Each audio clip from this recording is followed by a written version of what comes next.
چاپیروي.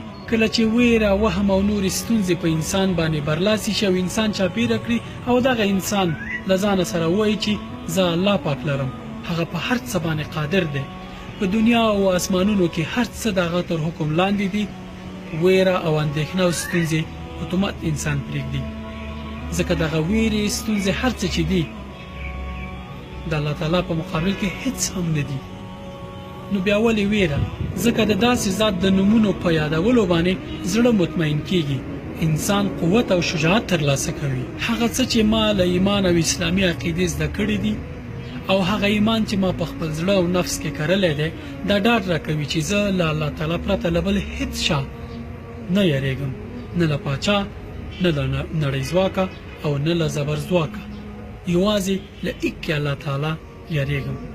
ځکه الله تعالی په هر څه باندې غالب دی او دا ټولې ستونزې الله تعالی پیدا کړي دي او الله تعالی کمولی او لرې کولی هم شي.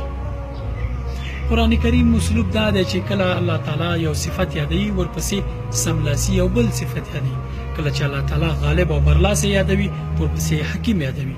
ځکه الله تعالی خپل دغه غالبوالی او خپل دغه قوت د حکمت په لاره باندې کاروي. موږ هره ورځ په لمانځه کې 15 وخته الله اکبر وایو. د الله اکبر څه معنا؟ کله مو ورته پام کړی؟ یقین پرې لرئ الله تر هر څه لوی دی، تر هر هغه څه چې په ځمکه او اسمانونو کې دي.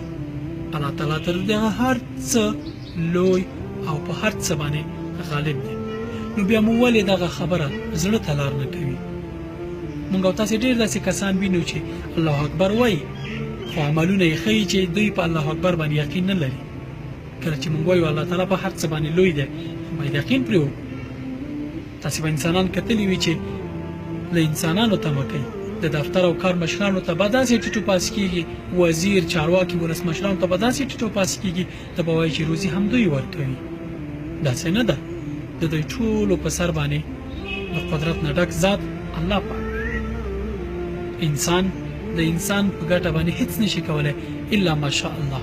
که مو په خپل زړه او نفس کې دا خبره ځای کړه چې الله تعالی لوی دی، تر هر څه لوی دی او په دې مو پوره یقین وکړ، په پایله کې به څه ترلاسه کړئ؟ ډاډ، عزت او شجاعت. همداراز به د الله تعالی مرسته ترلاسه کړئ. په یوه کیسه کې راځي چې د ایوبي دولت خلکو به خپل پاچا صالح ایوب په ګڼو القابو باندې لکه جلالت مآب، فضیلت مآب او نورو القابو باندې یادو.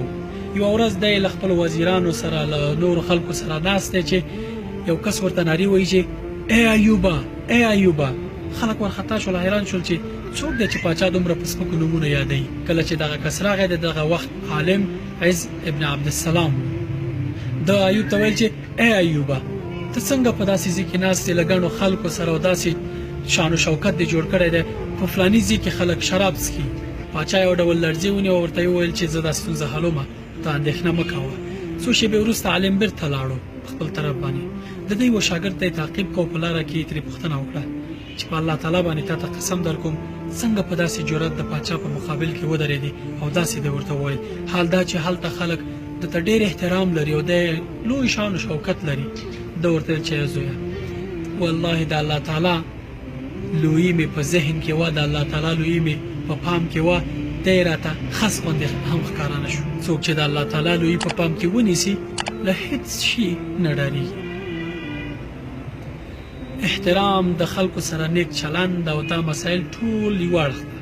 ځکه هر سړی په خپل زړه کې پوهېږي چې احترام کوي او که چاپلوسي. پیغمبر صلی الله علیه وسلم چې کله د روم مشر ته هرقل ته لیک ولېږو، نو ورته لیکلي و چې الی هرقل عظیم الروم. نو احترام، متقابل عمل، نیک چلند، دا ټول په یوه ځای کې بېلې خبرې دي. خو چاپلوسي او له خلکو نه ډار دا بېله مسئله ده.